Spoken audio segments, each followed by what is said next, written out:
위대한 기업 로마에서 배운다고 했을 때 이것은 로마라고 하는데 대입을 시켜본 거지만 사실은 역사적으로 존재했던 어떤 그 나라, 그 나라가 어떤 역사를 가지고 어떻게 성공을 했었고 그리고 거기서 주는 메시지는 나하고 상관이 없는 것이 아니라 내가 앞으로 내 인생을 나름대로 성공적으로 살아가기 위한 그 메시지와도 연관이 되어 있다는 거예요. 그게 중요한 겁니다.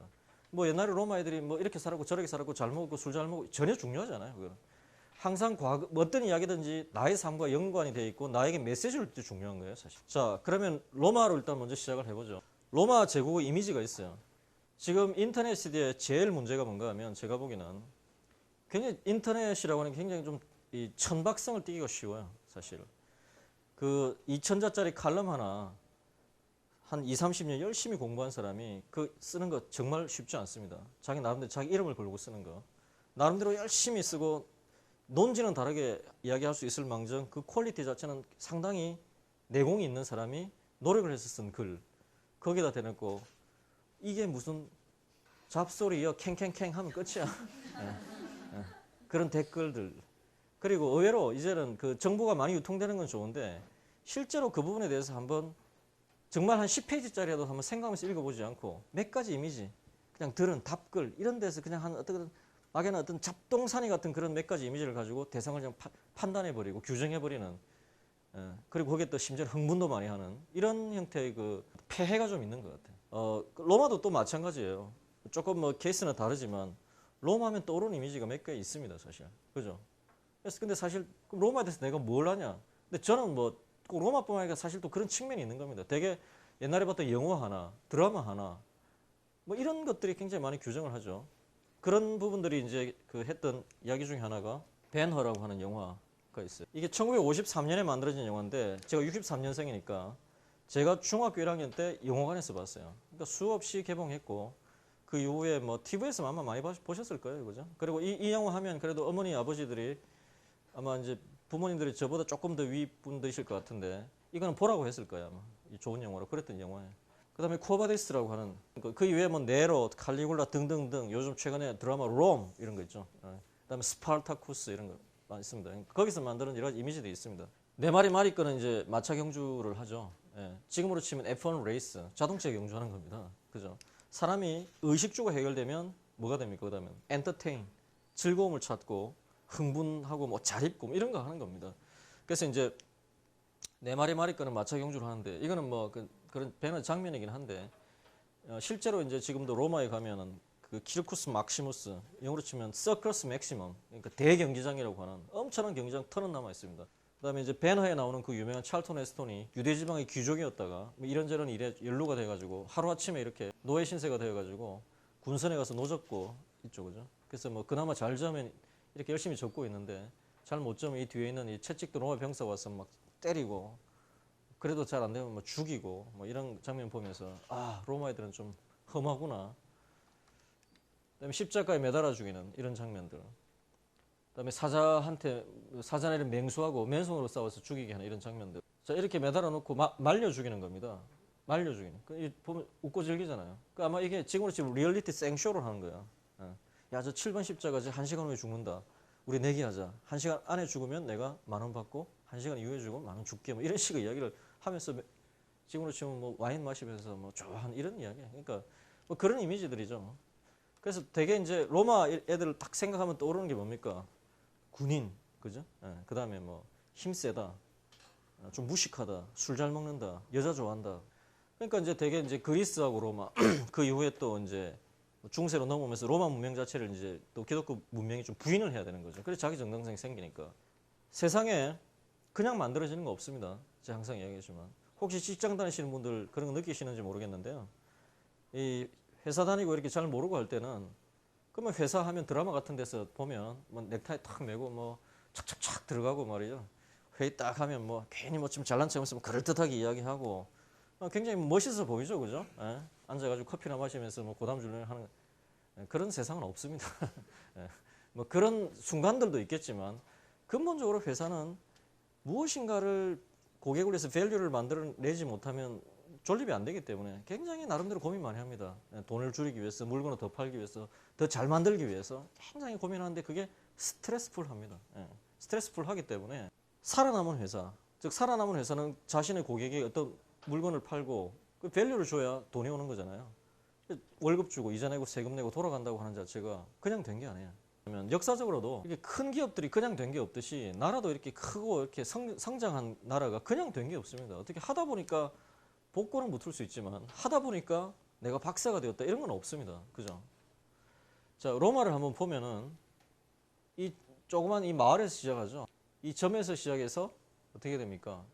그때 당시 세계 전체로 되는 겁니다. 그 중국의 춘추 전국 시대가 있죠. 사기를 연구하시는 김영수 선생님께서 한마디로 딱 정리를 하는데 이렇게 정리를 합니다. 주나라가 있었습니다. 주나라 걸왕이 제대로 하지 못하고 개판치다가 쫓겨납니다. 왕조가 무너지는 겁니다. 나라가 무너지는 거예요. 자, 큰 나라가 무너지면 그 다음에 다른 센 놈이 나타나서 그걸 이어받으면 연속성이 생기는데 큰 나라가 무너지기만 했지 그 다음에 센 놈이 안 나타났다고. 그렇게 되면 어떻게 됩니까? 각 동네 깡패들이 내가 왕이야 하고 나서게 돼 있습니다. 조그만 그런 나라들이 몇 개가 만들어지느냐. 기록상 이름이 그래도 남아있는 게 200개입니다. 200개. 그 중에서 그래도 나라 꼴이라도 좀 갖추고 좀 이렇게 좀 했던 데가 한 110개 정도 언저리. 굉장히 많이 생겨나죠. 자, 근데 그 110개가 삼국지의 첫머리가 이렇게 시작이 됩니다. 나뉘었던 것은 모이게 마련이고 한번 모였던 것은 흩어지게 마련이다. 110개가 자기들끼리 싸우고 막 이렇게 경쟁해 가면서 약한 놈 무너지고 뭐 이렇게 가면서 결국은 7개로 정리가 됩니다. 110개가 7개로 정리되는 과정이 춘추시대입니다. 춘추시대. 그러면 그 7개의 나라가 있죠. 조한위, 제초, 뭐 진인가? 예, 그 7개의 나라가 하나로 수렴되죠. 그게 바로 진시황의 진나라입니다. 7개 나라가 하나로 되는 과정, 그것이 전국시대입니다. 전국시대. 춘추 전국이에요. 자, 그럼 춘추 전국 한마디로 하면 뭡니까? 110개 나라가 진나라 하나로 수렴되어 나가는 과정입니다. 로마는 뭐냐? 반면에 확산되어 나가는 과정입니다. 이 조그만 마을 하나가 이 세계 전체로 확산되어 나가는 과정입니다. 자, 근데 이것은 굉장히 의미가 있어요. 일단 110개로 무너진 상태에서, 쪼개진 상태에서 이렇게 수렴되어 나가는 과정에서 얼마나 많은 노력, 싸움, 진통, 고민, 전략, 전술이 많이 나왔겠어요. 그러면서 그 중에 센 놈이 약한 놈을 포섭해 나가면서, 어떨 때는 정복해 나가면서 많은 부분들을 포용해 나가면서 하나로 이제 만들어져 나가죠. 그럼 조그만 점이 확대해 나가는 과정에서는 어떻게 했을까요? 굉장히 많은 부분들을 얘가 받아들이고, 사람도 받아들이고, 생각도 받아들이고, 기술도 받아들이고, 그렇게 되지 않으면 이 하나가 이렇게 커질 수가 없는 겁니다. 그러면 제가 말씀드린 것은 이 조그만 마을 하나가 그렇게까지 확대될 수 있었던 그 요인이 과연 무엇인가? 아무나 될 수 없는 겁니다. 이때 당시 로마는 아주 별볼이 없는 나라였기 때문에 그냥 된 게 아닙니다. 정복민족이 아니라 보편제국을 세운 것은 행운이 아니다. 무슨 말이냐? 역사상 힘으로 밀어붙여서 작살낸 다음에 야, 너 내 말 들어. 예, 잘 듣겠습니다. 근데 뭐 통치하려는 게 피곤하니까 나한테 1년에 돈 뭐 100억씩 가져와. 그럼 내 뭐 조용히 있을게. 그게 바로 정복국가입니다. 그런 국가는 많았어요. 근데 로마는 이 넓은 나라를 하나의 시스템으로 통합해가지고 통치를 합니다. 그게 바로 보편제국의 개념인데 그것은 어떻게 보면 유일무이했다고까지 표현할 정도로 대단한 이제 나라 하나를 만들어낸다. 그 옛날에 지금처럼 휴대폰이나 인터넷이나 전화도 없었던 시절에. 두 번째는 수명이 깁니다. 서로마 제국 기준으로 기원전 753년에 건국이 됩니다. 기원전 753년이면 굉장히 긴 기간입니다. 우리나라 박혁거세가 아래서 태어나는 게 언젠가 하면 AD 50년 언저리죠. 그죠? AD 50년이면 로마는 이 권력을 완전히 권력을 확립한 단계입니다. 어쨌든 기원전 753년에 만들어져서 서로마 제국은 기원 후 476년에 망합니다. 그러니까 1300년을 존립을 합니다. 말이 쉽지 1300년이라고 하는 기간은요. 통일신라 시대 때 사람하고 우리하고 주민등록증이 같은 겁니다. 그건 굉장히 오랫동안 존속한 거죠. 오래 살아남은 것도 이유가 있는 겁니다. 그냥 살아남는 게 아닙니다. 동로마 제국 기준으로는 동로마 제국은 1453년에 망하니까 2300년 동안을 존속을 합니다. 2300년 동안 존속했다면 지금으로 치면 기원전 300년이죠. 주몽의 아버지 해모수하고 나하고 주민등록증이 같은 겁니다. 그냥 된 게 아닙니다. 그건 굉장히 이유가 있는 겁니다. 그냥 된 게 아니에요. 소위 말해서 이제 황산벌이라고 하는 영화가 있었죠. 그 황산벌에서 아주 유명한 대사 하나가 나왔죠. 강한 자가 살아남는 것이 아니라 살아남는 자가 강한 것이다. 예. 그거 참 의미 있는 대사입니다. 그거. 예. 로마는 강하기도 했지만 오랫동안 살아남기도 했었습니다. 예. 달리 이야기하면 우리가 공룡을 이야기하죠. 야, 공룡 시대 변화에 대처하지 못해서 망가져 버렸어. 뭐 이렇게 이야기 흔히 합니다. 근데 포유류가 나타나서 요만한 주위 정도에서 지금 인간 호모사피엔스까지 이렇게 진화된 과정을 다 토탈해도 한 500만 년밖에 안 됩니다. 공룡은 지구를 얼마 동안 지배했습니까? 2천만 년인가 3천만 년입니다. 공룡이 그렇게 환경이 적응 못하다 한꺼번에 골로 간 그런 애들이 아닙니다. 예. 굉장히 긴 겁니다. 자기 생각보다. 자, 마찬가지로 로마는 서로마 제국 기준으로 1300년, 동로마 제국 기준으로 2300년인데 그 긴 기간, 그 정도면은 그 중국의 통일 왕조가 200년 이상 지속하기 어렵죠. 근데 그 나름대로 한 어느 정도의 권력을 가지고 그 정도 오랫동안 지속했던 것은 이유가 있다 이거죠. 그냥 된 게 아니다. 제가 보기에는 그냥 나라는 망했지만은 어떻게 보면 로마는 살아있다 이렇게 볼 수 있습니다. 무슨 말이냐? 루돌프 폰 예링이라고는 로마의 유명한 독일의 유명한 법학자, 로마 법학자 이렇게 얘기했습니다. 로마는 세계를 3번 통일했다. 첫 번째는 군사력으로 정복하였다. 당연하죠. 군사력이 있으니까 이렇게 막 쓸어댈 수 있었던 거고. 두 번째, 법으로 통일하였다. 세 번째, 종교로 통일하였다. 이렇게 이야기합니다. 물론 뭐 조금 좀 좀 강하게 표현한 측면도 있지만 또 상당한 또 진실적 측면이 있습니다. 법으로 통일했다. 로마는 법의 민족입니다. 법의 민족. 철저하게 법의 민족이죠. 즉 법을 처음으로 만든 나라가 로마는 아니죠. 로마도 처음으로 만들었던 12표법을 기원전 400년 전인데 그리스 가서 배워오는 겁니다. 벤치마킹하러 1년 동안 보내죠. 그죠? 그래서 만든 게 그 로마의 최초의 법입니다. 그럼 그리스는 법을 또 어디서 배워왔느냐? 당연히 바빌로니아, 수메르 이런 데서 배워온 겁니다. 그죠? 함무라비 다 우리가 거기서 배우는 거죠. 법을 최초로 만든 것은 로마가 아닙니다. 하지만 법치를 확립한 것은 로마입니다. 법치라고 하는 것은 소위 공화라는 개념에서 누구나 합의하는 공동체의 기준을 만들고 그 기준을 누구나 따라간다라고 하는 것. 그 현대적 개념이 법치예요. 그래서 로마가 만들었죠. 도로를 처음으로 만드는 데는 로마가 당연히 아니죠. 역사상 가장 좀 이렇게 가장 오래되었으면서도 굉장히 그 탄탄했던 유명한 도로가 소위 그 고대 바빌론의 왕도죠, 왕도. 영어에는 왕도가 없다. 로얄 로드라는 바로 그 왕도인데 도로 자체는 그 이전에도 있었어요. 하지만 도로를 로마 세력권 전역에 깔아가지고 일종의 네트워크로 만들었던 최초의 민족은 로마죠. 그 로마가 법으로 통일했다라고 하는 것은 무엇인가 하면은 로마는 법치를 확립을 합니다. 그리고 그것을 그냥 한 게 아니라 일종의 법을 운용하는 변호사라고 하는 직업이 또 생겨나는 게 그 의미가 있는 겁니다. 키케로가 변호사였지 않습니까? 근데 이 로마의 법 체계가 중세 때는 완전히 잊혀져 버립니다. 왜냐하면 중세는 인간의 시대라기보다는 신의 시대였기 때문입니다. 신의 이름으로 재판을 하고 신의 이름으로 죽이고 신의 이름으로 살리고 그랬던 시대입니다. 신의 의지가 중요하지 인간이 만든 법이 중요하지 않습니다. 그럼 신의 대리인인 성직자들이 사실상 모든 가치 판단을 해버리기 때문에 법이 별로 중요하지 않습니다. 그렇게 잊혀졌던 법이 즉 유스티니아누스 황제, 로마법 대전 이런 것들이 근대 최초의 성문법인 나폴레옹 법전에 민법으로 부활을 합니다. 그죠? 나폴레옹 법전, 근대 최초의 성문법 나폴레옹 법전인데 나폴레옹 법전에 있는 민법 체계가 로마법 체계이죠. 근데 그 법 체계를 사실 그대로 수입해 들어간 것이 독일이죠. 독일법 베껴온 것이 일본이죠. 일본법 번역한 것이 우리나라 법이죠. 그러니까 지금 우리나라에서 뭐 대통령 선거를 하면 뭐 이런저런 사람들이 많이 나오지만은 만 40세가 넘은 대한민국 국민인 자가 출마할 수 있습니다. 로마법에도 만 40세가 넘은 로마 시민권자가 집정관에 출마할 수 있습니다. 로마 민법상 18세가 되면 성인이 되어서 재산권 행사할 수 있고 선거금 행사할 수 있습니다. 로마에도 마찬가지로 성인의 기준이 18세입니다. 기본적으로 법 체계 자체가 그건 법 공부한 사람한테 물어보십시오. 근대법 체계 자체는 그 근원은 다 로마에서 흘러나오는 겁니다. 우리가 살고 있는 이 세계, 이 세계는 법적 세계는 조선시대 경국대전의 세계가 아니라 로마법 세계에 살고 있는 겁니다. 그죠? 소프트웨어적으로는. 그 다음에 종교, 기원전 AD 빵빵년 언저리에, 즉 2000년 언저리에 예수라는 존재가 로마의 식민지였던 팔레스타인에서 탄생을 합니다. 세상에 옵니다. 탄생이라는 표현보다 세상에 옵니다. 그 기독교라고 하는 체계를 뭐 믿든 안 믿든 상관없이 어쨌든 그 체계가 수제자가 베드로가 이제 로마에 와서 로마라고 하는 세계의 보편성을 획득을 하면서 세계 종교를 발전하죠. 뭐 기후의 과정이야 뭐 제가 길게 말씀드릴 사안도 아닙니다만은 어찌되었든 지금 전 세계에 소위 개신교, 프로테스탄트와 가톨릭 인구를 합쳐서 한 20억 언저리가 되겠죠. 어쨌든 상당히 큽니다 지금.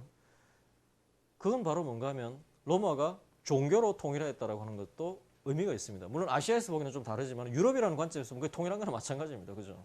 자, 근데 이것이 왜 로마라고 하는 하드웨어, 즉 국가는 무너졌지만 로마를 오퍼레이션 시키는 소프트웨어는 살아있다고 표현할 수 있느냐?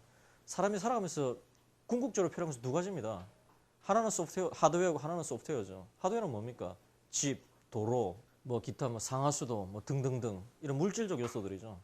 또 하나는 한 사회를 구성하고 살아가려면 소프트웨어적 요소도 필요하죠. 제일 중요한 게 뭡니까? 법입니다. 법.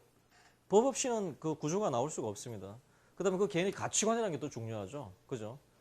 어쨌든 지금 탈레반의 가치관과 북한에 있는 뭐 저기 공산당의 가치관과 우리 남쪽에 있는 사람들의 가치관은 다르죠. 분명히. 그 가치관이 더 중요한 겁니다. 근데 자 한번 생각해 보십시오. 그 우리나라의 소위 말해 리걸 아키텍처, 법의 기본적인 골격 자체가 로마에서 뿌리를 내리고 있다. 뿌리를 찾을 수 있다.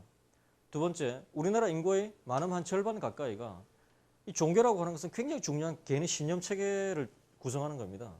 근데 그 어쨌든 2000년 후에 그것도 지구 반대편에 있는 나라에서 그 인구의 한 절반 가까이가 자신에게 굉장히 중요한 가치 체계, 신념 체계 일부로서 그 로마에서 어찌됐든 발달해 나온 어떤 그런 종교적 어떤 체계를 받아들이고 있다고 하는 것은 대단한 수준에서의 임팩트를 가지고 있는 겁니다. 즉, 우리가 지금 살고 있는 이 세계는 나름대로 우리 나름의 독자성을 가지고 발전해 왔지만 로마가 나름대로 그 오퍼레이션 되었던 소프트웨어적 요소들과 상당히 많이 아직도 연결되어 있다. 즉 로마라는 하드웨어는 무너졌지만 로마의 소프트웨어는 아직도 살아있다 라고 볼 수도 있는 겁니다.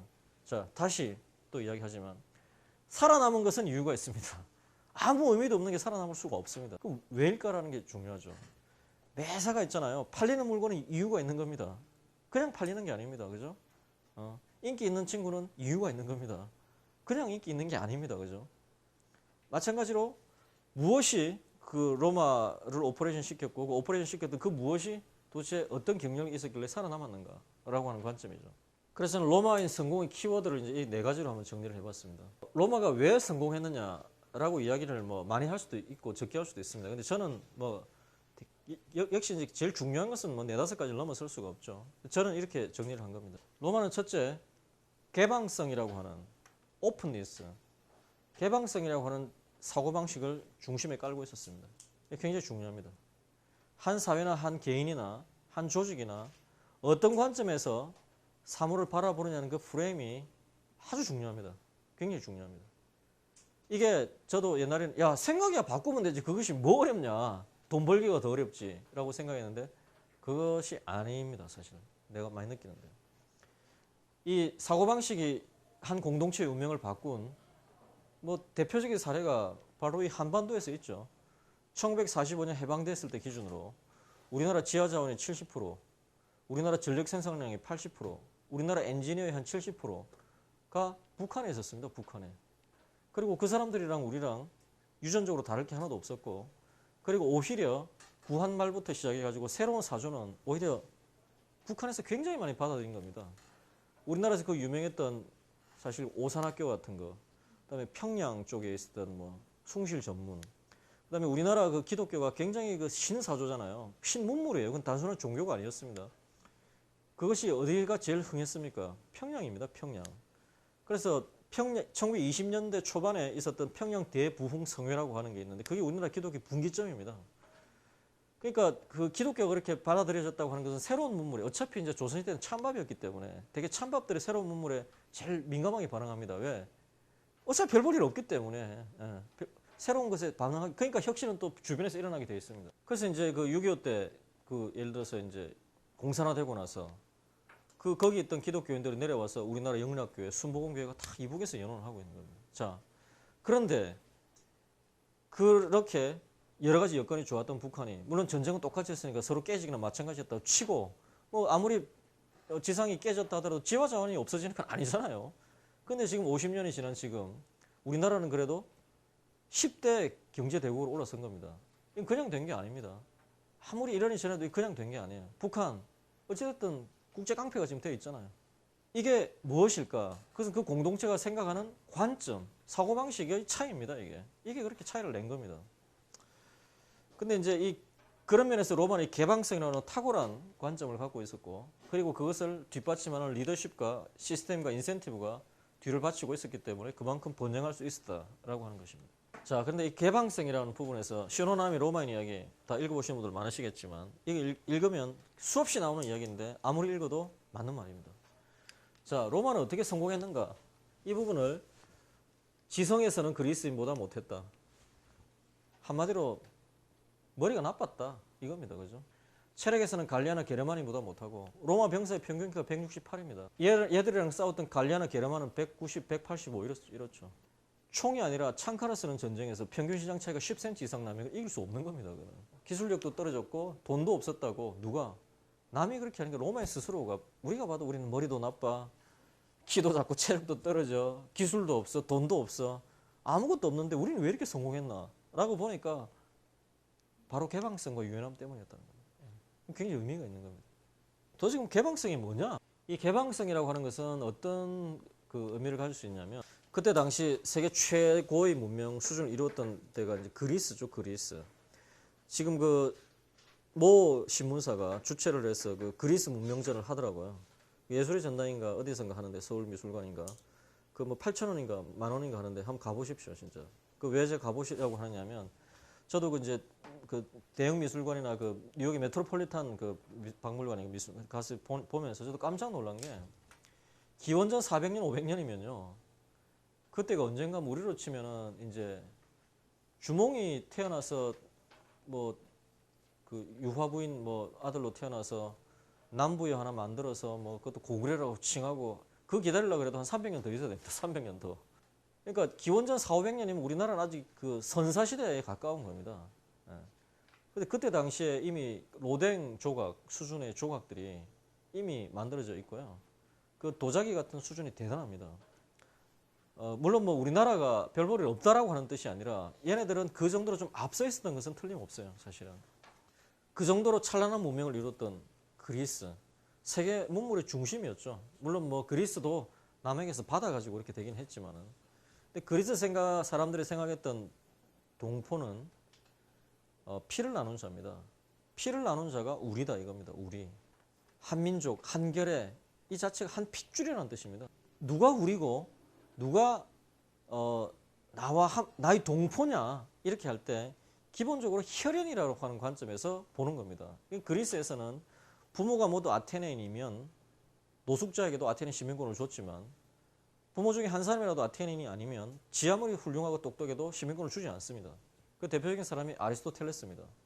아리스토텔레스 같은 경우는 마케도니아 출신 외국인이었는데, 지금으로 치면 노벨상 한 3, 40개 혼자 다 받은 수준의 학문을 이루었고, 뭐 지금 뭐 보면 보십시오. 생물학 세계 최고, 논리학 세계 최고, 시학 세계 최고, 철학 세계 최고, 의학 세계 최고, 천문학 세계 최고, 이 정도 사람이에요. 그 도대체 딴 데 가서 공부를 뭘 하겠어요? 그 사람한테 와서 그냥 한마디 들으면 최고인데, 그냥 아테네가 문물의 중심이 되잖아. 그래도 아리스토텔레스한테는 시민권 주지 않습니다. 왜? 피를 나누지 않았기 때문에. 그러니까 동포다, 우리라고 하는 관점을 소위 말해서 그 아이덴티티라고 하는 것을 문화적 관점이나 이렇게 보는 게 아니라 핏줄이라는 관점에서 좀 협소하게 본 겁니다. 그게 바로 그리스입니다. 그리고 그것이 그리스 문명의 한계입니다. 그래서 그리스는 그렇게 돈도 많고 뛰어나고 똑똑했지만 폴리스 단위를 벗어나지 못하고 결국은 거의 뭐 로마의 식민지로 전락해버립니다. 근데 로마는 그리스 애들에 비해서는 공부도 못하고 돈도 없고 띨띨했던 애들이 관점이 다릅니다. 어떻게 다르냐? 그리스 사람들이 생각했던 동포는 피를 나눈 자지만, 로마 사람들이 생각했던 동포는 뜻을 같이 하는 자입니다. 뜻을 같이 하는 자, 우리다. 그것이 굉장히 의미가 있습니다. 그러니까 로마에서는 흑인이든 백인이든 아프리카 출신이든 갈리아 출신이든 로마 본국 출신이든 상관없이 누구나 로마 시민이 되는 길이 열려 있었습니다. 그렇다고 해서 이걸 아무한테나 주는 게 아닙니다. 아무한테나 주면 안 주는 거나 마찬가지, 따기 어렵습니다. 사실은. 뜻을 같이 하는 자다라는 건 굉장히 의미가 있습니다. 뜻을 같이 하려면 뭐냐? 로마라고 하는 공동체, 외국인이지만 가치에 대해서 인정을 해야 될 거 아니야. 외국에 있는 사람이 한국에 와서 한국인이 되겠다고 하는데, 너 한국에 와서 뭐 할래? 나 테러리스트가 되어가지고 뭐 사람 되는 대로 죽일 거야. 뭐 이런 애들은 안 될 거 아니야. 저는 한국의 법 지킬 것이고 한국 문화를 존중할 것이다. 내 모국의 문화도 나는 중요하지만 뭐 이런 식의 그건 기본으로 깔려 있어야 된다는 거지.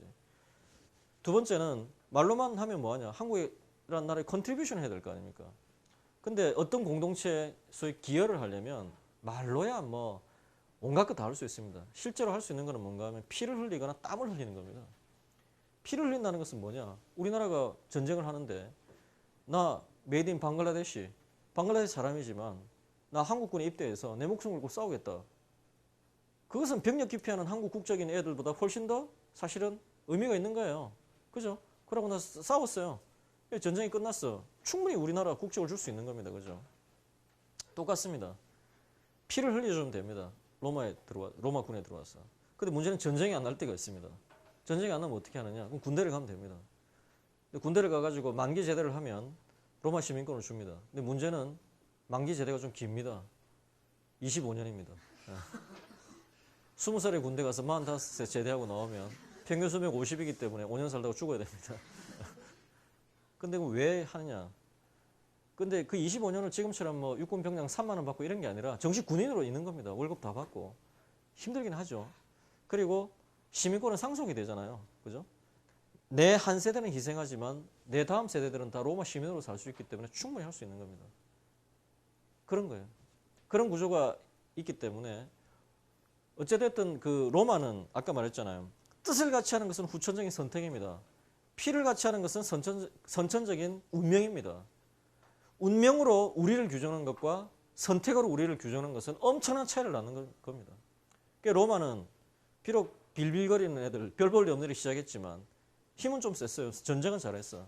하지만 전쟁만 한다고 힘만 세다고 사실 그 국가를 만들어갈 수는 없는 겁니다. 세계 제국을 만들어갈 수는 없는 겁니다. 그 사기 유명한 이야기가 나오잖아요. 왕 한 사람 보고 그 참모가 이야기하기를 제가 알기에 유방으로 제가 기억하는데 나라를 통일을 했잖아요. 한 나라가. 그랬더니 이제 그 참모 누구 한 사람 말하기를 말 잔등에서 천하를 먹을 수는 있지만 말 잔등에서 천하를 통치할 수는 없다. 이렇게 이야기하는 겁니다. 로마도 마찬가지죠. 힘은 셌지만 그 힘만으로 보편 제국을 만들어갈 수는 없는 겁니다. 그러니까 어떻게 됩니까? 오픈니스, 열려있는 상태에서 개념이 뭐냐? 이건 우리다, 우리끼리 이게 아니라 우리는 큰 플랫폼을 만들었다. 우리 배에 우리한테 동의하고 역량 있는 사람은 누구나 올라타라. 길은 열려있다. 그리고 함께 이 배를 키워나가자 하는 관점이 있기 때문에 계속 커질 수가 있었던 거죠. 즉 마을 하나가 세계로 확산될 수 있었던 배경이 바로 이 개방성이라고 하는 별거 아닌 것 같은데 이 사고방식에서 차이가 나는 겁니다. 그래서 한 공동체가 지향하는 사고방식이 그렇게 의미가 있는 거예요. 그럼 로마는 날 때부터 개방적인 애들이 모였었냐? 절대로 그렇지 않죠. 절대로 그래서 리더들이 중요한 겁니다. 저는 항상 리더가 여러분 리더니까 저도 옛날에 뭐 리더 그 뭐 사람이 자리 만드냐? 자리가 사람 만들지. 누군들 뭐 이것저것 해주면 그 자리에 가서 그거 하면 되지 했는데 그렇지 않더라고요. 그렇지 않습니다. 그리고 리더는 이렇게 표현하면 됩니다. 제가 맨날 표현하기를 버스를 타고 갑니다. 그 버스 안에 50명이 타고 있습니다. 운전수 포함해서. 근데 49명이 다 똑똑합니다. 공부도 잘하고 뭐 나름대로 다 전문가들입니다. 그러니까 그 버스는 굉장히 합리적인 선택을 할 수 있을 것 같은데 문제는 버스 운전대를 잡은 운전기사가 알코올 중독자의 정신병자라는 거죠. 그럼 나머지는 걔한테 운명을 맡길 수밖에 없는 겁니다. 근데 문제는 알코올 중독자의 정신병자인 줄 다 알고 있는데 워낙 얘가 좌충우돌 힘도 세고 칼 들고 다니니까 아무도 말 못할 때 나머지는 어쩔 수 없는 거예요, 사실. 그게 리더입니다, 사실. 그러니까 리더는 뭔가 전체 공동체에 대한 기본적인 가치를 확립을 하고 그 방향으로 끌어가는 사람인데 리더 그룹이 망가져버리면 사실은 공동체는 똑같습니다. 지금 북한에 2천만 그 사람이 살고 있는데 그 리더 그룹이 문제가 있는 거잖아요, 지금 사실. 문제가 있는 거잖아요. 그 일반적인 북한 인민들이 무슨 죄가 있어요? 내가 왜 얘기하느냐. 저희 아버지가 평안도에서 피난 온 사람이에요. 평안도 신해주 바람인데 선천이라는 곳에 있다가 피난 와서 부산까지 와서 나 부산 사람 됐는데 그 사실 그런 면에 있어서 보면 북한 인민들 사실 어떻게 보면 뭐 아무 우리랑 다를 게 없어요. 리더십 그룹이 그렇게 되어 있으니까 그 구조로 그냥 가는 거죠. 로마 애들이 날 때부터 그렇게 개방적이었을까? 전혀 그렇지 않습니다. 그럴 리가 없죠. 로마는 처음 만들어질 때 훌륭하고 똑똑하고 잘생기고 뭐 여러분들처럼 이쁜 이런 사람들이 모인 게 아닙니다. 돈 없고 땅 잃은 농민, 깡패, 도둑놈, 창녀 양아치 이런 애들이 모여서 만든 나라입니다. 진짜 실제로. 그럼 그 주제에 무슨 나라야? 조용히 살지. 양아치들도 그래도 흩어져 있으니까 서럽다 이거예요. 자기들끼리 나라라도 만들어야 좀 덜 서럽다 해서 만든 거예요, 실제로. 그랬는데 이 로물루스가 초대 왕이었죠. 자, 조선의 뼈대, 조선의 뼈다구를 세운 사람, 조선 왕조의 뼈다구를 세운 사람은 태조 이성계와 태종 이방원이죠. 소위 하드웨어를 세팅한 사람은 태조와 태종입니다. 근데 조선 왕조의 소프트웨어를 세팅해 준 사람은 누굽니까? 세종이죠. 누가 봐도. 세종이 제일 중요한 뭘 합니까? 한글을 만들잖아요. 한글 세종이 만든 거죠. 두 번째, 과학기술. 장영실로 대변되는 치국이 뭐 혼천이 다 그때 만들죠. 법 정비하죠. 그 세종이라는 정말 걸출한 인물을 그때 그 초기 세팅할 때 그 사람이 그 양반이 왕이 됐다는 자체가 우리 민족의 엄청난 행운입니다. 이거는. 어쨌든 조선 왕조 500년은 소위 말해서 하드웨어 컴퓨터 자체는 태조하고 태종이 사왔습니다만 이 안에 있는 OS 윈도우 깐 것은 누구냐? 세종입니다. 세종. 그래서 그 이후 1910년에 고정이 깨꼬락하고 조선 왕조 망할 때까지 500년 동안을 그 OS는 세종의 OS로 돌아가는 겁니다. 이 컴퓨터의 OS는 세종표 OS입니다. 그 정도로 세종이 오퍼레이션 시스템 자체 아키텍처를 세팅을 해주는 사람입니다. 그 로마에서는 그 역할을 누가 하느냐? 이대왕 누마가 합니다. 일대왕 로물루스는 뭐 이래저래 해서 뭐 없어지고 전설에 따르면 승천했다고 하는데 하늘로 올라갔다고 하는데 뭐 그랬을 리는 없고 뭐 적당했을 때 죽었을 것이고 이대왕 누마가 이제 철학자였는데 왕으로 추대가 됩니다.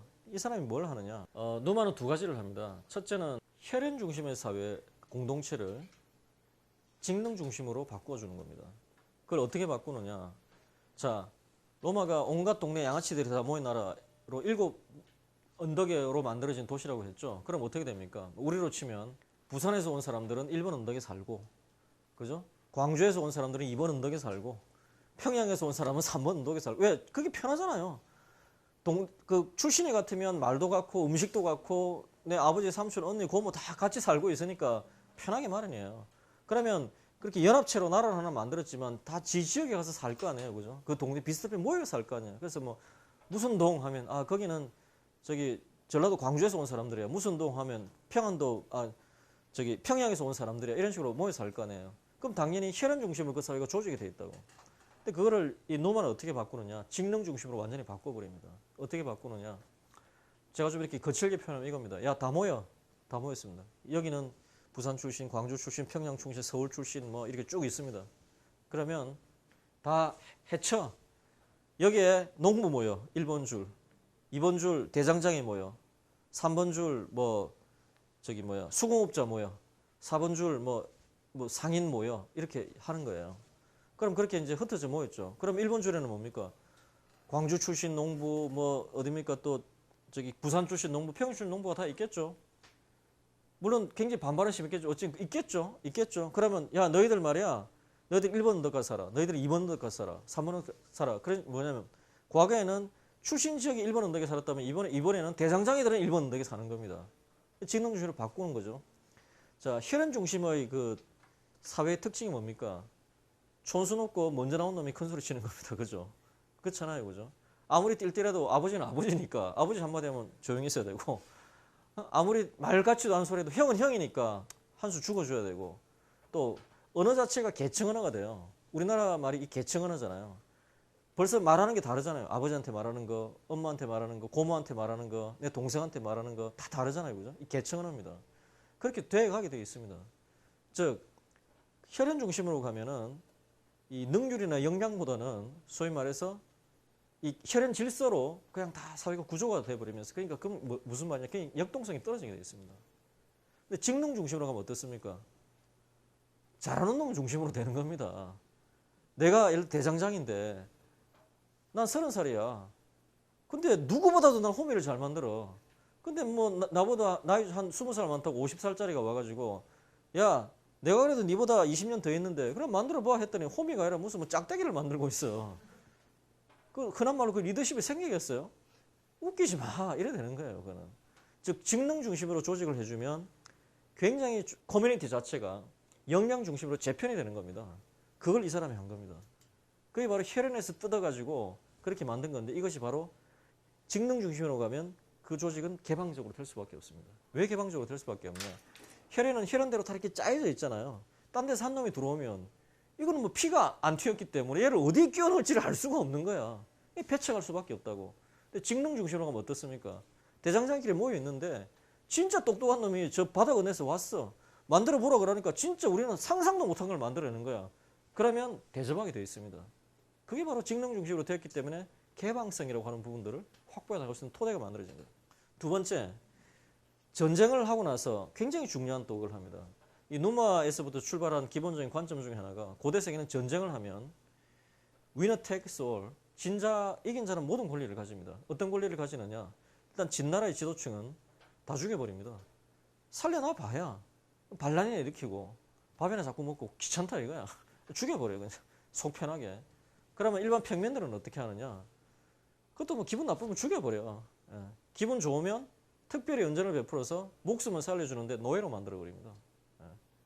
노예로 만들어버려요. 그게 당연한 거야. 노예로 만들면 또 노예로 일시키는 것도 피곤하잖아. 그러면 그 노예 시장에 팔아버려요. 예. 노예가 거래가 됐으니까. 근데 이제 노마는 그거를 바꾸죠.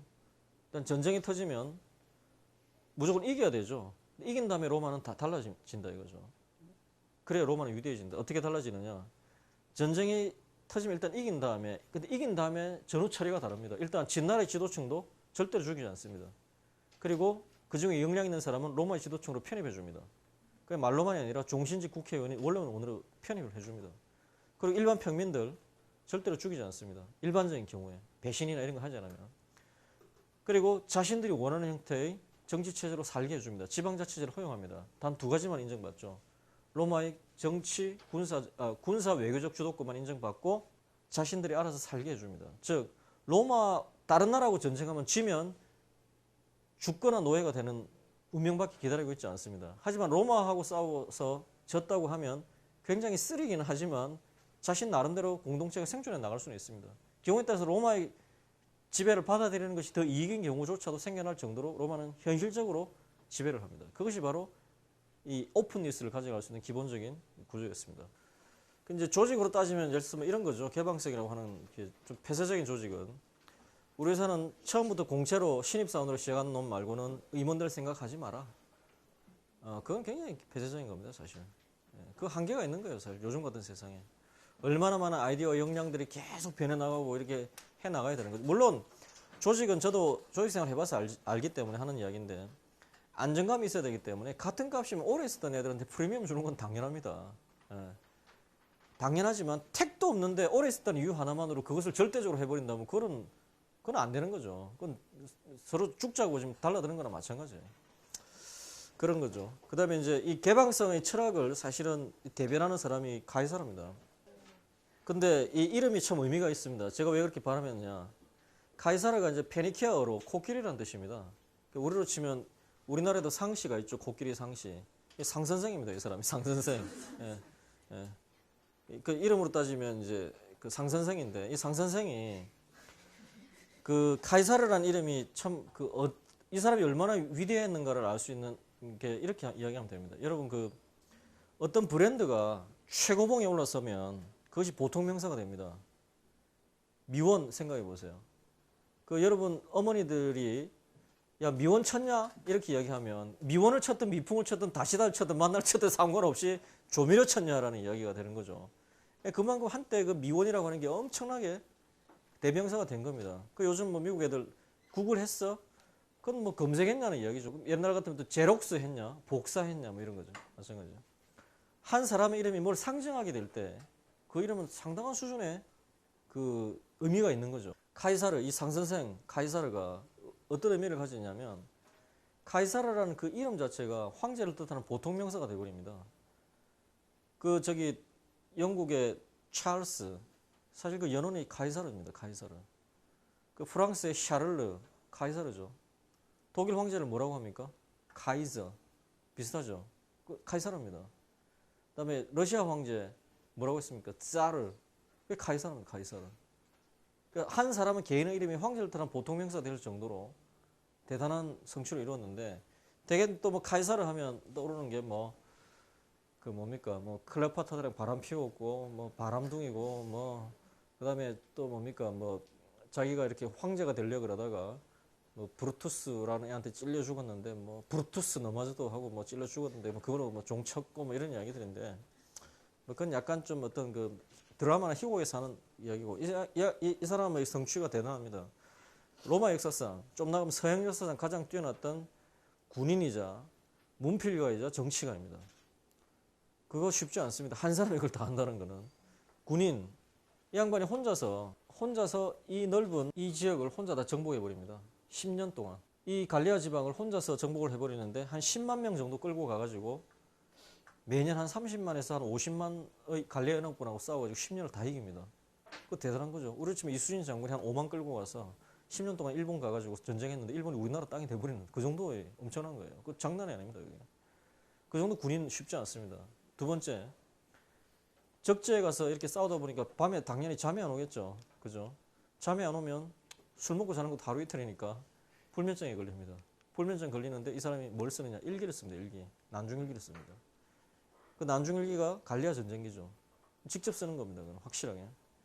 그 갈리아 전쟁기를 직접 썼는데 그 갈리아 전쟁기의 문장이 라틴어 문학 역사상 가장 간결하고 정교하고 분명한 굉장히 문체의 어떤 경지에 올라갑니다.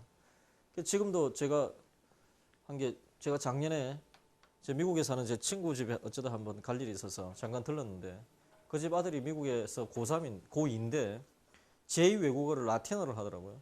라틴어 교과서에 갈리아 전쟁기가 지문으로 실려 있습니다. 그 상당한 거죠, 그죠? 우리나라 을지문덕 장군이 뭐 이렇게 한 수 남겼는데 그게 우리나라 교과서에 실려 있다면 이 양반은 이거 전쟁 이것만 한 게 아니라 이것도 좋았구나 이렇게 생각하는 그 정도죠. 문필가. 그다음 세 번째는 대단한 정치가입니다. 조그만 마을이 엄청난 제국으로 성장을 했는데 거기에 걸맞는 운영체계나 제도나 이런 걸 못 만들어낸 겁니다.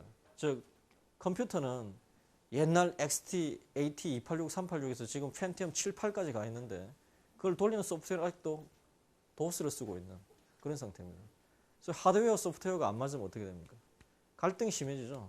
갈등이 심해지면서 그것이 어떤 정치적으로 타결이 안 되니까 폭력이 나아지니까 호민관 이런 애들이 호민관 우리 지금 장관급인데 길 가다가 돌멩이 맞고 멀 맞고 죽고 뭐 이런 일들이 비일비재하게 일어나는 겁니다. 몸집은 커졌지만 거기에 맞는 내장을 확보를 하지 못해서 완전히 이제 몰락하는 것이 아닌가라는 그런 위기감, 즉 소위 말해서 이 제도 혁신이라고 하는 게 굉장히 필요한 시점이었어요. 그러니까 힘은 세고 싸움은 잘하고 해가지고 영토 넓혀놨는데 그걸 관리할 능력과 아무런 시스템이 없는 거예요. 그거를 이 카이사르가 소위 말해서 이노베이션 합니다. 리노베이션 합니다. 근데 리노베이션 합니다. 리노베이션 하기 위한 방향을 제시하는데 기원전 44년 3월 15일 날 갑자기 칼질려 죽으니까 그냥 그로 끝나버리죠. 게임 끝나는데 놀랍게도 이 사람이 후계자를 누구를 찍었느냐. 대통령이 죽었는데 후계자로 국방부 장관이나 외무부 장관을 찍은 게 아니라 자기 먼 친척 하나를 뚝 해놨어요. 뭘 보고 했는지는 모르지만 근데 걔 이름이 누구냐. 옥타비아누스죠. 그러니까 당연히 지금으로 치면 국방부 장관 및 외교부 장관 했던 안토니우스가 이거 뭐야 이거 고삐리한테 이래가지고 확 그냥 해가지고 이제 뭐 자기들끼리 막 전쟁을 하는데 어쨌든 정통성 거기가 있으니까 어쨌든 내전이 일어나는데 옥타비아누스가 또 물건이라서 그 어린 놈이 물론 주변에 이제 마이케나스나 이제 아그리파 같은 아주 유능한 참모들이 있기는 했지만은 어쨌든 그 전투에서 이겨버립니다. 이겨버려서 어떻게 됩니까? 결국은 아우구스투스 황제가 되죠. 아우구스투스 황제가 됐는데 아우구스투스 황제가 78세인가 79세까지 삽니다. 그러니까 무려 60년 동안을 1인자의 위치에 있으면서 카이사르가 남겼던 소위 그랜드 플랜을 하나하나 임플리멘테이션 합니다. 그래서 로마는 카이사르가 기획하고 그 다음에 아우구스투스가 실행한 그 플랜으로 로마 사회를 재구축해내면서 로마 사회는 그 이후 300년의 번영을 누리게 되는 거죠. 그럼 대단한 수준의 정치적인 어떤 역량을 가진 사람입니다. 이 카이사르의 조상을 거슬러 올라가 보면 역시 또 로마의 공격당해서 멸망해버린 알바론가라고 하는 왕국의 왕족들입니다. 그때 로마가 알바론가라 왕국을 이긴 다음에 뭐야 이거 나와 죽어 하고 다 죽여버렸으면 카이사르도 없었을 거라는 거예요. 이것이 바로 이 개방성 힘입니다. 개방성 힘. 그 다음에 뭐 한 사람 이야기하면 이 페르티낙스 황제가 있는데 페르티낙스 황제는 아버지가 노예였습니다. 아버지가. 근데 로마의 노예는 지금 우리가 생각하는 그 미국 남부의 목화 농장의 노예하고는 좀 다른 차원입니다. 노예도 여러 가지 질이 있고, 저 같은 컨설팅이나 의사 이런 사람들, 의사 선생님 계실 텐데 아마 로마에 태어났으면 노예였을 가능성이 상당히 높습니다. 네. 어쨌든 이 페르티낙스 황제의 아버지가 노예였는데 해방이 된 다음에 돈을 좀 벌었습니다. 그래서 예나 지금이나 백 없고 이런 사람들 출세하려면 군대가 최고죠. 아들을 그래서 군대를 보냈습니다. 그 사람이 능력 있고 해가지고 그 유명했던 그 마르쿠스 아우렐리우스, 소위 그 로마 5현제 5명의 현명한 황제들의 마지막 황제 마르쿠스 아우렐리우스가 죽고 나서 그 아들 코모두스라는 애가 왕이 되는데, 이게 또 피곤한 애입니다. 아주 또라이 비슷한 애입니다. 이게 개판 치니까 왕은 종신직이니까 걔를 죽일 수밖에 없죠. 걔를 죽입니다. 걔가 죽는 시점에서 이 페르티낙스 황제의 보직이 뭐냐? 청와대 경호실장 겸 육군 참모총장입니다. 그러니까 자연스럽게 황제가 됩니다. 물론 오래 해먹지는 못하지만 어쨌든 노예의 아들이 황제가 될 수 있을 정도로 로마는 수직적으로도 개방되어 있었다는 겁니다. 아까 말한 건 수평적으로 외국인이 개방되어 있었지만 수직적으로 개방되어 있었다. 로마의 그 신분제도는 상당히 유연한 겁니다. 로마가 아까 그랬죠. 로마가 그렇게 위대해질 수 있었던 것은 뭐냐? 바로 개방성과 유연함 때문이었다고 하는 것은 그런 관점이 있습니다. 카이사르는 개방성의 어떤 상징이고 페르티낙스는 유연함의 상징입니다. 리더십이 그냥 생겨나는 게 아닙니다. 그럼 되게 리더로서 이렇게 인정을 받는 사람들은 뭡니까? 일단 좀 기본적으로 실력이 좀 있죠. 그 다음에 사람이 좀 정직하고 이렇게 막 이렇게 잔대가리 그렇게 굴리고 이런 거 별로 없어. 그리고 열정이 좀 있고, 그죠? 열심히 하고. 그러면 사실 사람은 누구나 이렇게 좀 존중하게 돼 있어요. 정상적인 인간이라면. 예. 사기꾼은 그걸 또 어떻게 활용해서 또 어떻게 하려고 하겠지만 정상적인 인간이라면. 나라도 마찬가지예요. 나라도 마찬가지입니다. 나라에서도 한 국가에서도 그 리더 그룹이 인정을 받으려면 아까 말한 그런 요소들이 있어야 되는 거예요. 편안하고 잘 나갈 때는 혼자 온갖 큰 소리 자치고 잘난 척 혼자 다 하더니 전쟁 터지니까 미안한데 나 뭐 갑자기 몸이 아파서 이러면서 미국 가가지고 병원에 들어눕고 말이야. 뭐 딴 놈들은 죽으라고 벌어가지고 세금 낸다고 짤짤 매는데 나는 뭐 세금 많이 내니까 뭐 필요 없으라고 뭐 돈 세금 안 내고 뭐 예를 들어서 뭐 이런 식 그건 안 된다는 거지. 뭐 예를 들어서 그런 건데 로마의 리더십이라고 하는 게 의미가 있습니다. 1000년을 지속을 하려면 리더십이 계속, 그러니까 소위 지도자 그룹이 상당히 좋은 사람들이 끊임없이 계속 세대 교체가 되지 않으면 그 유지가 안 되는 겁니다. 그게 안 되면 뭡니까? 그 사람이, 그 왕이 혹은 그런 어떤 사람이 살아있을 때 한 40년, 50년 동안은 잘 나가는데 그 사람 죽어버리면 끝나버리는 거야, 이게. 그 뭐 유명한 뭐 훈족의 아틸라 왕 이런 경우가 대표적인 거예요. 한국과도 마찬가지예요.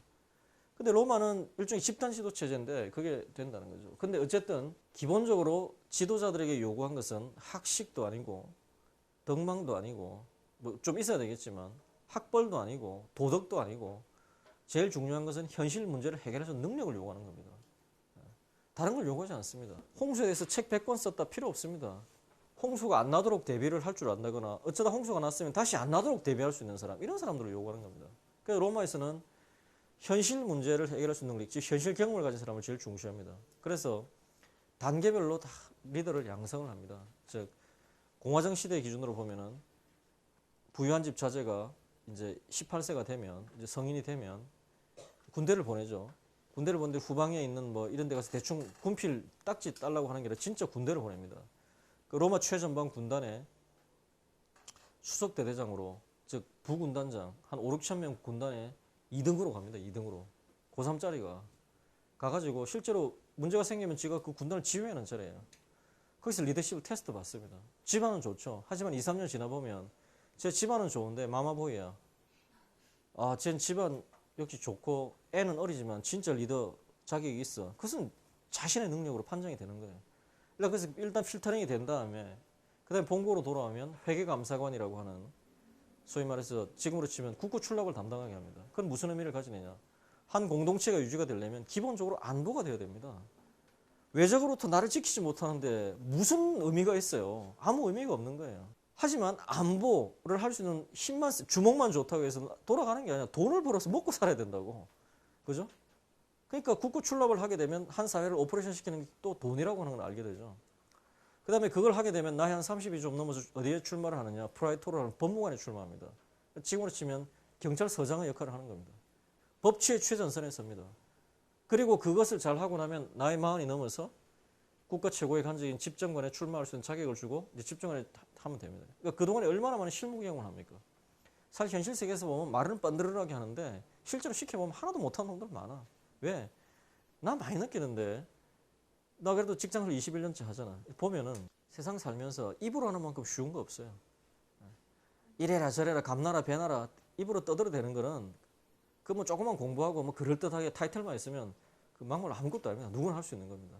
하지만 남보긴 아무리 별거 아닌가 지금 그거 하나 만들으라고 해보면 그거 쉽지 않습니다. 진짜 쉽지 않습니다. 우리가 뭐 우리나라 사람들이 뭐 예를 들어서 티코 하나 만드는 거 보고 야 이것도 차냐? BMW 저거 봐. 명품차 저 정도는 만들어야지. 나는 자동차 전문가로서 이런 전략이 필요하다고 생각해. 뭐 말은 할 수 있지. 그럼 한번 만들어 보라 이거야. 그래 그거라도. 티코까지 필요 없어. 티코에 들어간 타이어라도 하나 만들어 보라고. 쉬운 게 없어요. 사실 쉽지 않아. 무슨 말이냐? 현실 문제를 해결할 수 있는 능력을 가진다고 하는 건데 현실적인 경험은 축적이 돼 있지 않으면 판단이 안 되는 거예요. 그러니까 소위 말해서 로마 시대의 지도자는 대박 나온 놈이 별로 없습니다. 그때 대학은 주로 로도스 섬이나 그리스 쪽이지만 학식이나 어떤 그 난리 자체를 부인했던 건 아니지만은 그것이 가지는 한계도 상당히 이 공동체는 합의가 되어 있었던 상당히 실용적인 국가입니다. 두 번째, 로마는 힘의 논리가 지배한 사회였다고 했죠. 힘의 논리가 뭡니까? 실력주의입니다. 실력주의. 그죠? 실력주의. 실력이 있고 역량이 있는 사람들이 리더가 되어서 우리를 이끌어달라. 그리고 우리는 그걸 따라주겠다.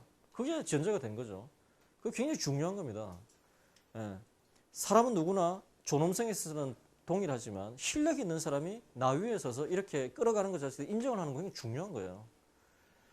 실력주의, 힘의 논리가 지배했지만 힘의 윤리가 있었어야 된다는 거예요. 힘의 윤리. 힘의 윤리가는 뭐냐? 나 실력 있어. 그러니까 내 말 들어. 그것만 있으면 그건 조폭이나 마찬가지입니다. 조폭이 중간 보스도 그냥 올라가는 게 아닐 거라고 저는 생각합니다. 뭐 실적이 있으니까 그것도 중간 보스가 되는 거예요. 하지만 힘의 윤리라고 하는 건 아까 말 리더십이라고 하는 부분이에요. 솔선수범하고 굳은 일 먼저 하고 싫은 일도 내가 하는 그런 게 있어야 된다는 거죠. 힘의 윤리를 나타내는 아주 대표적인 사례가 하나 있죠. 루키우스 유니우스 브루투스. 카이사르를 찔러 죽인 브루투스하고는 동명이인입니다. 한 500년 정도의 차이를 두는 동명이인인데 이 루키우스 유니우스 브루투스는 누군가 하면 로마가 로물루스 그 다음에 왕정으로 시작합니다. 그래서 그 로물루스, 누마 이렇게 해서 7번째 왕까지 타르퀴니우스까지 7명의 왕이 이제 흘러내려오다가 7번째 왕이 좀 문제가 많아가지고 쫓아내버립니다. 쫓아내버리고 로마의 원로들이 모여서 야 도대체 우리 어떻게 이 거버넌스 구조, 지배 구조를 만들 거냐라고 고민하다가 왕을 하나 뽑아가지고 종신직을 하나 하니까 이게 뭐 늙어서 노망나도 골치 아프고 이 뭐 너무 오랫동안 하니까 이거 좀 골치 아프다 이거 위험이 있다. 왕을 임기제로 뽑자. 그럼 임기는 몇 년으로 하냐? 1년으로 한다 이거. 1년. 짧게 간다 짧게. 왜? 잘하면 또 뽑아주면 될 거 아니야 이거야. 근데 그 1년 동안에 그래도 한 놈이 어떻게 할지 모르니까 불안하다. 그러니까 2명을 뽑아야 되겠다. 2명을 뽑아서 한 사람은 13579 홀수다를 통치하고 한 사람은 2480 짝수다를 통치하게 하자. 이게 바로 공화정입니다. 공화정. 집정관입니다. 그게. 근데 이때 이 집정관, 초대 집정관 루키우스 유니우스 브루투스가 집정관을 하고 있을 때 쫓겨난 타르퀴누스 왕이 뭐 조용히 밥이나 먹고 쓸쓸히 사라지면 좋은데 집단은 억울하니까 일종의 왕정 복고 쿠데타를 음모하다가 걸립니다. 중간에. 발각이 돼서 연루자를 잡아놓고 보니까 루키우스 유니우스 브루투스의 두 아들이 연루가 되어 있습니다. 귀족의 아들이. 자신의 친아들이.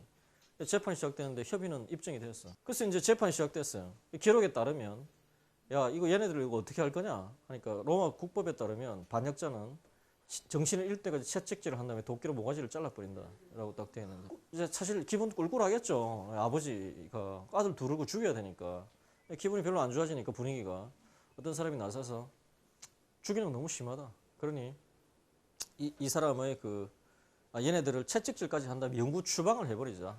그래도 되지 않겠냐. 애들도 어린데. 마지막 판결은 자기 아버지한테 내려지는데 유명하죠. 법대로 해서 죽여라 이렇게 이야기합니다. 근데 법대로 해서 죽여 하고 자기 방에 가가지고 괴롭네고 술 마신 게 아니라 내가 보는 내 눈앞에서 죽여버려 그럽니다. 자기가 자기 아버지가 보는 앞에서 채찍질을 한 다음에 도끼로 모가지 빵 치고 난 다음에 뭐 기록에 따르면 이것으로 로마의 법은 지켜졌다. 앞으로 로마는 영원히 반역자에게 관용을 베풀지 않는다 하고 집으로 갔다고 합니다.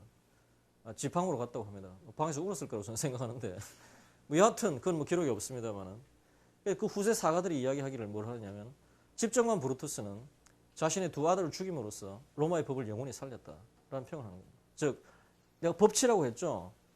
법치가 그냥 만들어진 게 아닙니다. 지도층들이 법을 지켰기 때문에 법치가 확립이 된 겁니다. 왜 그런가? 법은 강자의 권리죠. 강한 놈만이, 이긴 놈만이 법을 만드는 거지 진 놈이, 약한 놈이 법을 만드는 게 아니죠. 자, 그런데 강한 놈이 법을 만들어서 강한 놈은 안 지키고 약한 놈만 지키게 하면 그건 뭡니까? 법의 탈을 쓴 폭력이죠. 강한 놈이 만들었지만 강한 놈도 지키고 약한 놈도 똑같이 지키게 하면 그건 법이 되는 겁니다. 로마의 법치는 얘네들이 뭐 날 때부터 법을 지키려고 해서가 아니라 이런 지도층이 법을 지키는 희생이 있었기 때문에 법치가 확립이 된 겁니다. 그게 바로 리더십입니다.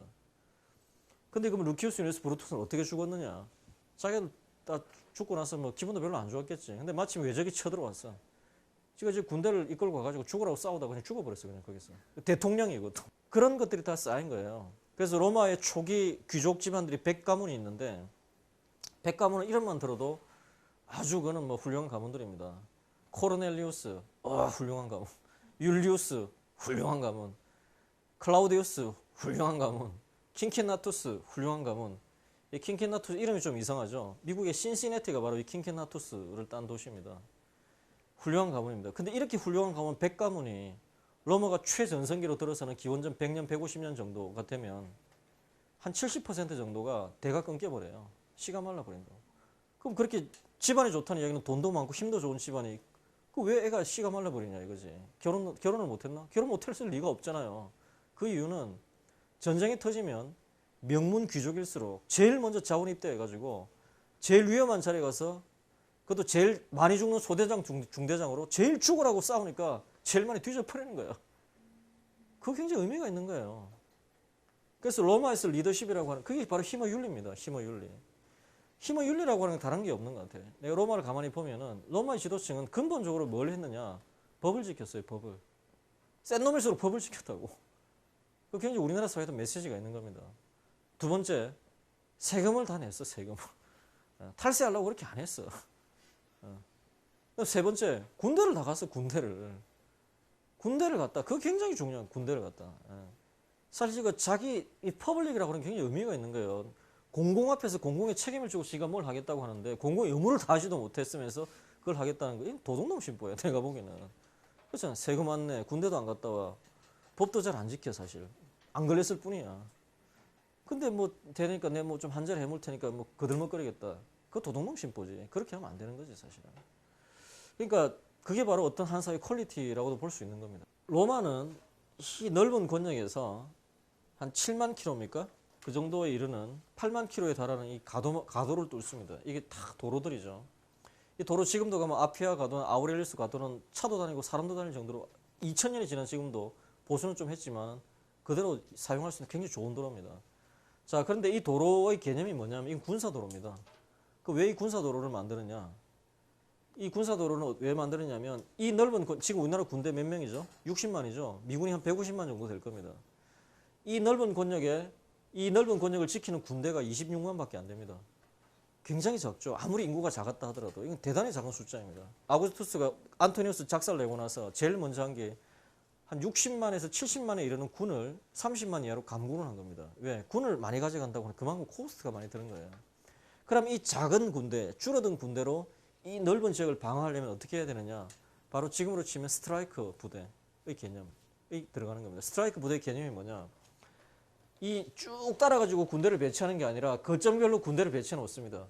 이렇게 해놓고 이게 전쟁이 터지는 거예요.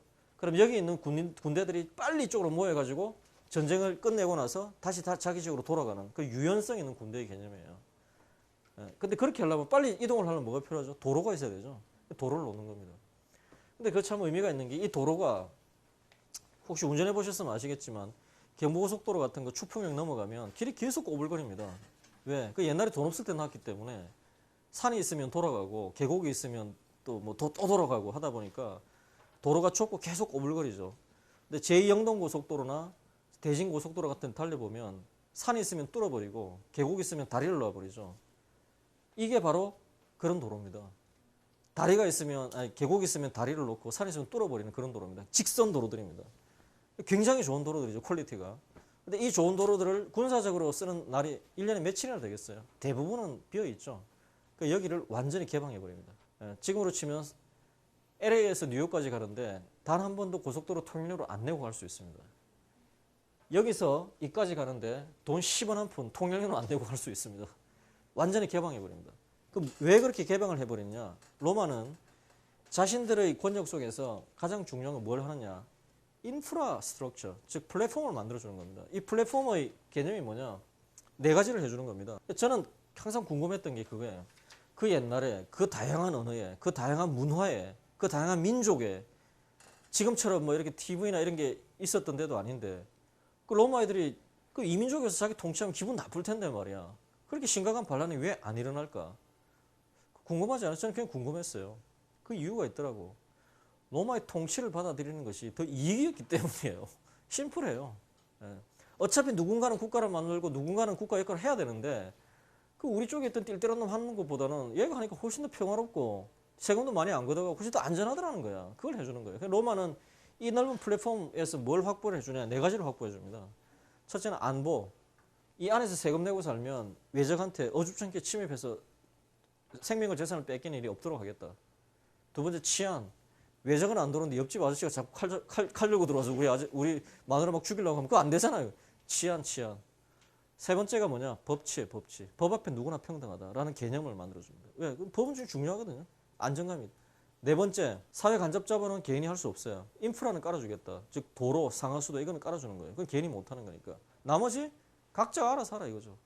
각자가 알아가지고 번영할 수 있는 기회를 준다. 하지만 번영을 보장해주지는 않는다. 이겁니다. 그리고 국제 분업 구조를 만듭니다. 이 넓은 권역 속에서 예를 들어서 이 시실리, 그 다음에 이 나일강, 북쪽, 이집트 쪽은 이 밀농사가 굉장히 잘 됩니다. 즉 다른 지역보다 값은 절반, 품질은 2배의 밀농사가 됩니다. 과거에는 자기들끼리 조금 농사에서 조금 수출하고 좀 자기도 먹고 했는데 이 로마 권역에 이것이 편입되니까 어떻게 됩니까? 글로벌 FTA가 돼버리는 거잖아요. 자신들이 만든 밀을 로마 전역에다 팔 수 있는 겁니다. 얼마나 많은 가능성이 만들어졌겠어.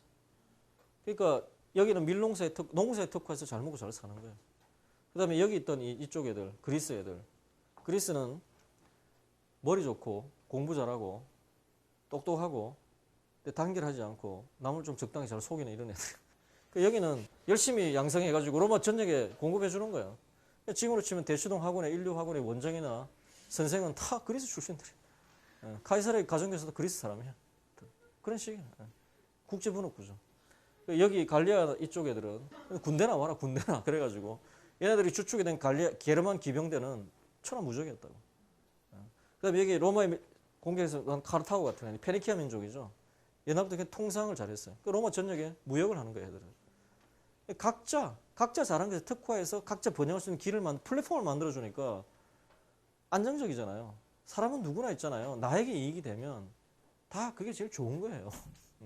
겉으로는 정이 떠들고 뭐 어뜨고 떠들지만 결국 내 등 따시고 배부르면 가만히 있게 있는 게 사람이야, 사실. 그렇잖아. 그러니까 민족주의 이런 것들은 다 그때도 있었지만 로마는 기본적으로 윈윈할 수 있는 통치 구조를 짰기 때문에 잠잠했던 거예요. 비즈니스 본질이 그런 거예요. 비즈니스도 일방적으로 이익을 얻는 구조는 있을 수가 없습니다. 제가 항상 이야기하지만 돈이 그냥 오는 게 아닙니다. 그 사람이 나에게 돈을 주려면 내가 그 사람에게 밸류를 줘야 됩니다. 그 사람을 감동시키든지 뭐 웃기든지 먹고 싶은 걸 주든지 뭐가 밸류가 가야 돈이 오는 거예요. 밸류가 가지 않으면 돈이 안 오죠. 밸류가 안 가는데 내가 돈을 받는 것은 사기를 치거나 아니면 주먹으로 때리거나 둘 중에 하나입니다. 근데 그것은 정상적이지 않죠. 항상 밸류를 서로 주고받는 구조가 있어야 항상적인 거래가 되고 서로가 윈윈할 수 있는 겁니다. 로마는 이 넓은 권역에서 나름대로 반란은 있었죠. 하지만 체제를 위협하는 심각한 반란이 그래도 일어나지 않았던 것은 아까 말한 그런 윈윈 구조를 만들었기 때문이라는 거죠. 그게 바로 시스템의 핵심이고 인센티브의 핵심입니다. 인센티브의 핵심. 그게 바로 그 로마의 성공의 키워드라고 하는 것입니다. 역사는 미래학이다라고 하는 이야기. 이건 제가 이제 좋아하는 그 이덕일 선생님이라고 그 역사가 계시죠. 역사는 과거학이 아니다. 미래학이다. 왜 미래학이냐? 왜 역사를 배우고 왜 역사책 읽고 역사를 공부하느냐? 그것은 여러 가지 의미가 있을 것이다. 하지만 과거 사람들의 경험, 과거 사람들의 이야기 그런 부분에서 교훈을 얻어서 내가 앞으로 할 행동에 좀 더 올바르게 하거나 내가 앞으로 내가 개척해 나갈 미래에 있어서 어떤 의미를 찾기 위한 것이 바로 역사 아니냐는 거죠. 그러니까 역사는 소재는 과거에서 오지만 시선은 미래를 향해 있어야 된다는 거죠. 예. 그러니까 역사는 진짜 미래학이다 이거죠. 그런 점에 있어서 꼭 뭐 20년 후에는 사람이 뭐 화성에 가고 돼지 키워가지고 뭐 간 꺼내가지고 사람한테 붙이고 그것만 미래학이 아니다. 어떻게 보면 영원한 미래는 역사학이다라고 하는 관점이 있죠. 그러니까 제가 이제 과거의 로마를 이야기했지만 이 로마를 메시지를 끌어서 그걸 어디에 투사를 하냐는 것은 우리의 미래에 투사를 하는 겁니다. 우리의 미래와 이 개인의 미래. 아까 말씀드렸지만 국가가 성공하는 원인, 그것은 개인이 성공하는 원인과 맞닿아 있다라고 하는 거죠. 그래서 현명한 사람은 역사에서 배우죠. 왜? 역사는 다른 시대, 다른 사람들의 경험이죠. 거기서 내가 배울 수 있다면 얼마나 많이 배우는 겁니까? 근데 보통 사람은 자신의 경험에서 배우죠. 내가 경험해 보니까 이거더라. 그거 중요하지만 그걸 벗어나지 못한다 이거죠. 근데 멍청한 놈들은 자신이 경험한 것도 배우지를 못해서 똑같은 실수를 계속 반복하고 지가 뭘 경험했는데 그것이 뭐가 뭔지도 모르더라 이겁니다. 그래서는 안 되겠다라고 하는 거죠. 로마 역사를 통해서 우리는 배우면서 현명해지자라고 하는 것이 오늘의 이야기입니다. 이상 제 말씀 마치겠습니다. 감사합니다.